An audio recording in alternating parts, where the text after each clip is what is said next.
Hello there, it's Halo with the Armageddon Report. We're going to talk about Wicked Wicks first, so I can bring up a lovely little embarrassing I'm an idiot announcement. Which is that if you happen to go to the site, you might have noticed that things were a little bit out of date, and that is apparently because I'd gone over my database quota again because there was too much old archive data that needed to be flushed from the lovely database or whatever. Everything should be in order now. See, this is exactly the sort of thing I would automate, except it happens about once every 365 days. Actually, it's probably a little bit more frequent than that, but it happens so infrequently, why would I bother? Anyway, so this is the severe thunderstorm outlook that we'll be talking about shortly. And hopefully it's all up to date now, everything's back to normal. So we're going to go back over to here, cyclone.com, where we've got two high probabilities going on. This, I think, is going to be Tropical Storm Daniel in not much time. So what we have here, National Hurricane Center, calling it an 80% chance. And then here's all the different spaghetti models saying where future Daniel, I think it's going to be Daniel. Hey, let me make sure that's, yes, Tropical Storm Daniel is the next one. Right. So that's where, so hopefully not affecting anything on land, but of course things can change. But, you know, the spaghetti models, at least at this point, in agreement on a lot on the location, generally westward, isn't that? Yes, west, not east. Right. See, if you pan over here, you'll notice you can't see anything, but if you go past the international date line there, it shows up. So that's why I generally go the other direction. Anyway, up here, this is the Joint Typhoon Warning Center issues these. They have upgraded this back to high. I think it was a high at one point. There's a medium, then a low, then a medium, now high again. So right, this area over the Philippines right now may be turning into something shortly. Now, of course, hopefully, I'm not sure where it goes because I can't find spaghetti model data for the TVCC stuff, but hopefully it wouldn't have a whole lot of open water for it to charge up so that it doesn't become too powerful, but, you know, we'll keep an eye on that one. So here's a new thing. If you go on over to here, it will, of course, go to this lovely thing, but this is the new bit, where I'm parsing the spaghetti models data and pulling out what of all the models that of course have actually predicted some sort of intensity, what do they think is the highest? Now, of course, I don't have this stuff memorized, so we'll look at this much more relevant thing. I basically want to duplicate this graph, do one of my own. So this is actually pretty helpful. This is from the National Center Atmospheric Research. I forget what NCAR stands for. Anywho, they have both the spaghetti model plot and then they have the intensity stuff. Now, I don't know if you could be able to see it on this. Let's click on this, make it bigger. There we go. Right, so they've actually got it sorted out by, you know, time over the forecast periods. And then as high as things are going to get. And they've got a tropical storm, category 1, hurricane, category 2. So you can see what of the HWFI, I knew that didn't sound quite right, HWFI model is predicting category 2 hurricane status, so potentially Hurricane Daniel, and then several of them are actually showing potential future Hurricane Daniel, you know, as a category 1. So right, we will keep an eye on that. And of course, if these that end there, you know, say, I don't know, but 132 hours out, a lot of these are showing it tapering back off the tropical storm status. So that is potential future tropical storm and or Hurricane Daniel. Right, heat-wise, it's still flipping hot. In fact, this infestation of excessive heat warnings, it's re-emerging, or a word like that.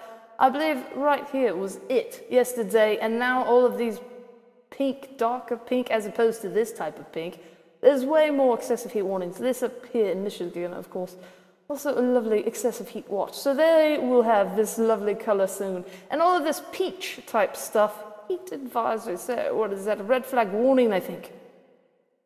There we go, yes, red flag warning.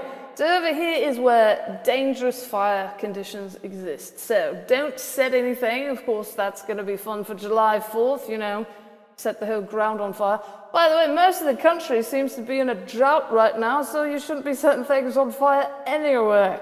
Right.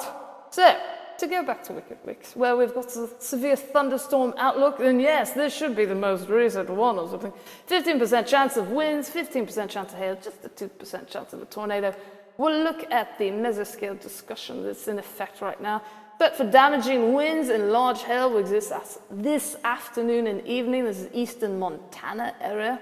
So 80% probability of watch issuance. So they will probably be seeing a watch pretty soon-ish. I'm not sure. What have got? Valid until 2030 Zulu. I'm 3 o'clock. I don't know. Anyway, watch soonish maybe. Let's take a look at the warnings. Where are things going on? It better load. Oh my God. So a whole bunch of severe thunderstorm warnings without any watches in effect right now over bunches of parts of the eastern states. Right.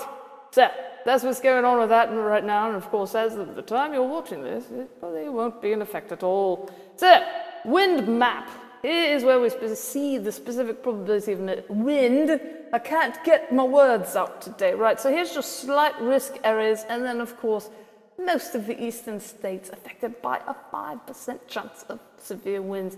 Hail map looks almost completely the same. So this would be 1 inch or larger hail, I should have mentioned. This is 58 mile per hour and greater winds, so 1 inch or larger hail, almost the same exact thing. So again, many of the eastern states affected by a 5% chance of hail. 2% chance of a tornado. Montana and North Dakota gets the title. So tornadoes apparently not a huge threat today. So if you're not familiar with the numbers, we'll pick this random point in Montana where my mouse cursor is. So what that means is that there's a 2% chance that that random point or someone within a 25-mile radius of that point will see a tornado. So climatologically speaking, I keep trying to get that word out, climatologically speaking, 2% is quite high, but on the scale of like tornado outbreak type days, that's generally like 30, 45%. So 2%, not huge in terms of a tornado outbreak, I guess. I don't know where I'm going with that. Tomorrow down to 2%, 5%. I got the number 2 on the brain or something, I don't know. So we'll look at this, which is much more easier to pass visually or something, I don't know. So this is basically like where thunderstorms in general would happen, and this apparently is like these areas won't get it, but everybody else will, and that's non-severe or not necessarily severe, I should say.